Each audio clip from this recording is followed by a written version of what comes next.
Assalomu alaykum qadrli ota-onalar. Ijtimoiy tarmoqlarda kelgan iltimoslar, savolnomalarda ko'proq bolalardagi bosh miya ichidagi bosimni oshishi haqida savol ko'plab ketdi. Bugun shu mavzuda munozara qilamiz, podkast uyushtiramiz. Albatta buni kuzatinglar. Bu yangi ota-onalar uchun albatta foydali bo'ladi. Bolalar haqida umumiy ma'lumot, bosh miyada bosim oshishi haqida umumiy ma'lumot, o'zi nima u, kelib chiqish sabablari, qanday aniqlash mumkin va davolash prinsiplari haqida gaplashib o'tamiz. Murat aka, bosh miya ichki bosim oshishi bilan chaqaloqlar hozirda ko'payib qolgan. To'g'ri. Sizda ham ko'plab uchrayaptimi hozirda? Albatta, sahobadan o'zi yaxshi mavzu bu. Hozirgi kunda tug'ilgan chaqaloqlarimiz ko'pida shu bo'yicha olib kelishadi o'zi. Ota-onalarning o'zi bolamda cherepni oshib qoldi degan bir anaqa bilan xavotir bilan olib kelishadi. Juda ko'p. Endi bugungi mavzu haqida gaplashamiz ekan, bo'lmasa avval nima qilaylik? Birinchi o'rinda u nima degani o'zi va umuman tushuncha beraylik. Ota-onalar tushunib olsin nima degani o'zi. Cherepni davleniya degani. Albatta biz gaplashadigan, aytadigan gaplar tibbiyot xodimlari uchungina emas, ota-onalar uchun, ya'ni tibbiyotdan yiroq bo'lgan insonlar uchun ham bo'lgani uchun imkon qadar tibbiy terminlar ishlatmasdan gapirishga harakat qilamiz, tushunarli bo'lish uchun. Avvalo, bosh miya ichki bosim oshishi bu biz vodiy tomonlarda ommalashgan xavotirlardan biri, chunki biz Qur'aqadan Toshkentda o'qigan paytlarimizda Toshkentda bunaqa muammolar kamdan-kam ota-onalarni qiynardi.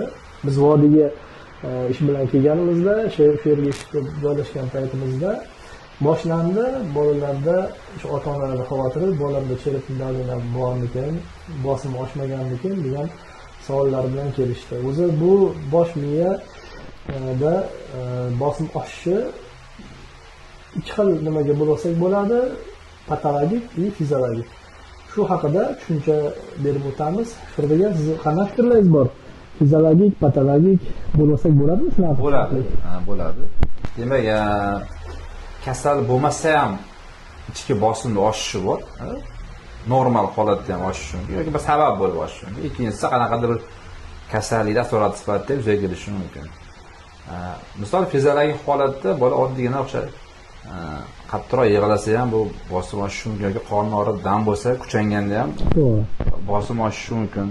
Chaqaloq jila qilgan paytida, og'riq paytida ham, og'riqqa ham baribir kuchanib reaksiya qiladi-da. Hech qachon chaqaloqlar kulib turgan, yig'lagan paytda qizarib, bo'zarib, butun tanasi bilan напряжённый turgan holatda kuchanadi. Tana bitta narsa, o'sha paytda ham bosh miyaning ichki bosimi qisman oshishi mumkin bu holatlarda ham.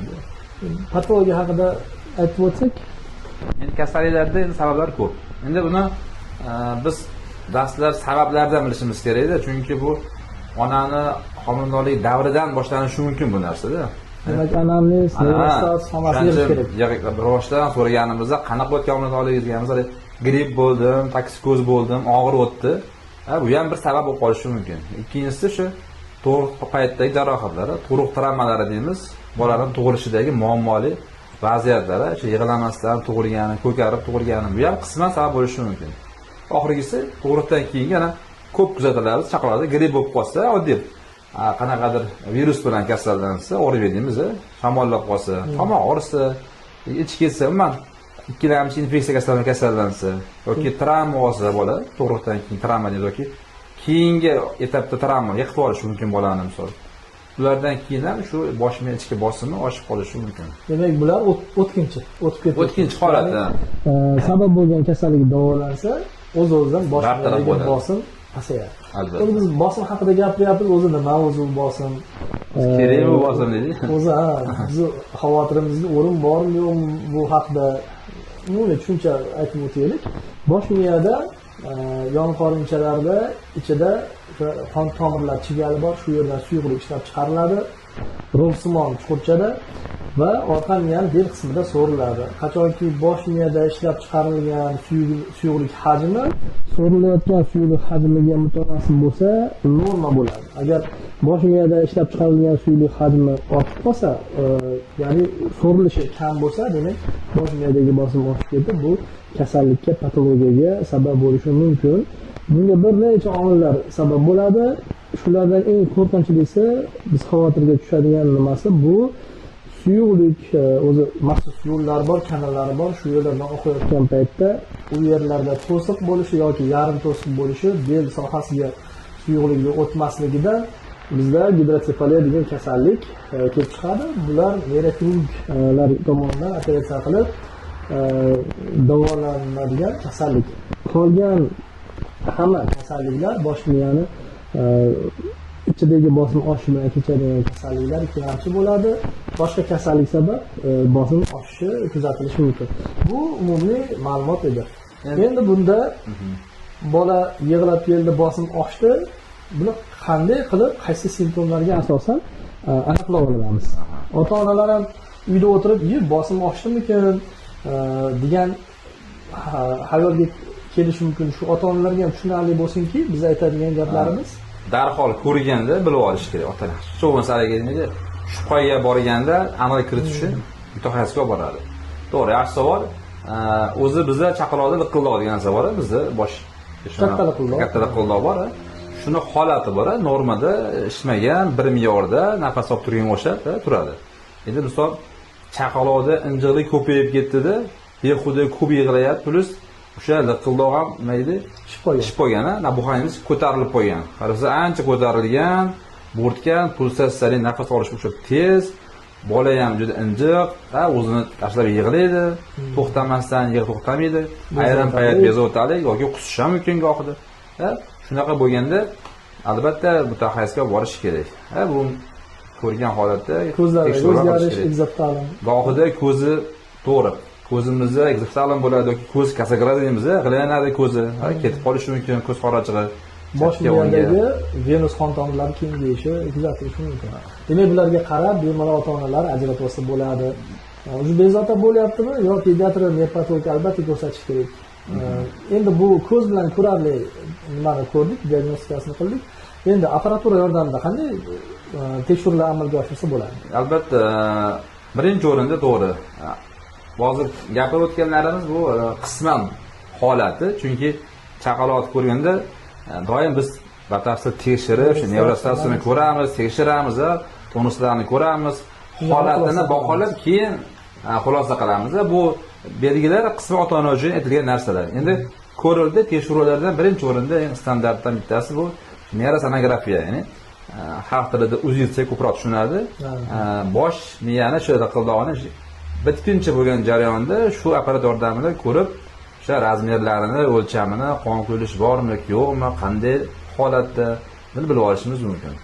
Yana bir ma'lumot o'rnida aytib o'tish kerakki, neyrosonografiya bu UZI apparati, ultratosh diagnostikaga asoslangan bosh miyani katta liqildoqdan tekshirish usuli. Bunda yon qorinchalar o'lchamlari tekshiriladi, bosh miyani yarim sharlararo to'siq kengligi o'lchanadi va bosh miyani suyagi va bosh miya moddasini orasidagi suyuqlik to'planadigan joylarda razmerlari o'lchanadi, shunga qarab xulosa qilinadi. To'g'ri. Endi mana chaqaloqni olib keldi, uni ko'rdik, tekshirdik, xo'p, aniqladik, UZI qildik hammasini, bosim bor ekan. Endi davolash metodikasini tanlashimiz kerak bo'ladi. To'g'ri, davolash metodikasida asosan o'sha keltirib chiqarayotgan kasallikka qarab tanlaymiz va shu bo'yicha davo choralarini qo'llaymiz. Masalan, shamollash kasalligi bilan kelgan bolachalarda albatta masalan ORV virusni etiologiyali bo'lsa, bakterialni etiologiya bo'lsa, shunga qarab davo prinsiplari tanlanadi, shunga qarab davo choralari ko'riladi. Boladagi holatdan chiqarib olish kerak. Masalan, isitma bo'lsa, isitma tushirish kerak. Protovirusni, protobakterialni preparatlar qo'llab turib, davo choralari qo'llaniladi. Bu agar gripp, shamollash kasalliklari davolangandan keyin o'z-o'zidan bosh miyadagi bosim tushishi kuzatiladi. Endi qorindan bo'lgandagi og'riqlik hisobiga, kuchlanish hisobiga bosh miyada bosim oshadigan bo'lsa, demak qoringa sabab yo'q. Davo qilishimiz mumkin, o'z-o'zidan simptomatik davleniya tushadi. Demak, albatta bu holatlarda bizga yordamchimiz pediatr mutaxassis bilan hamkorlikda kerak bo'ladi. Ya'ni pediatr o'sha ikkilamchi kasallikni davolasa, nevrologik holatda albatta nevropatolog joy-joyiga qo'yib beradi. Yana bitta murojaatimiz shundan iboratki, ota-onalarga masalan bolasining bemor holatda, bezovtali holatda bolalardagi o'zini injiqligi, o'zini holati bu ertaga yaxshi bo'lib qoladi, indin yaxshi bo'lib qoladi, kutmaslik kerak bo'ladi. Nimaga siz 1 yoshgacha bolalar juda ham nozik davrda turgan bo'ladi. Har qanaqa shamollash kasalliklari bosh miyada o'sha bakterial virusli etiologiyali kasallik bo'lganligi uchun gematoensefalik baryer degan narsa bor. Bu baryer ko'p narsalarni bosh miyaga o'tib ketishini oldini olib turadigan to'siq. Allohning mo'jizasi to'siq. Agar shu baryerdan o'tib ketadigan bo'lsa, qaytmas jarayonlar ketib, meningit, ensefalit kabi kasalliklarga sabab bo'lib, miya yemirilishi va bolalarda erta o'lim sabablari bo'lib qolishi mumkin. Shuning uchun xotirjamlikka berib qolmaslik kerak. Albatta pediatr yoki nevropatolog nazoratiga albatta ochiq shart bo'ladi. Yaxshi aytib o'tdingiz. O'zi mana hozir meningit o'zi mana bosh miya ichki bosimini oshishi, ya'ni intrakranial gipertenziya deymiz o'zi, haligi terminda. Asoratlari ham ko'p buni o'zi. Sahobadan mana boladagi o'sha kechikishlarga ham sabab bittasi shu bo'ladi. O'sha nutqiy kechikishga ham sabab kerak bo'lsa shu bo'ladi. Harakatdan kechikishga ham kerak bo'lsa shu bo'ladi. Kerak bo'lsa aqliy muammosi borligi ham shu chaqaloqlik paytidagi bo'lgan mana shu bosimni oshish hisobiga ham kechikishlar, ko'zdagi g'irrliklar bu hammasi bir qancha asorat berishi mumkin. Sudurgilar bo'lishi mumkin. Bu amaliyotda ko'p ko'rilgan, isbot topilgan narsalar hammasi bular. Shu bo'yicha bitta misol keltirmoqchiman. O'zimizda ishlagan xodimimiz farzandli bo'lgan. Bolasi 4 oylik paytda 3 kungina isitma qilgan xolos, 3 kun.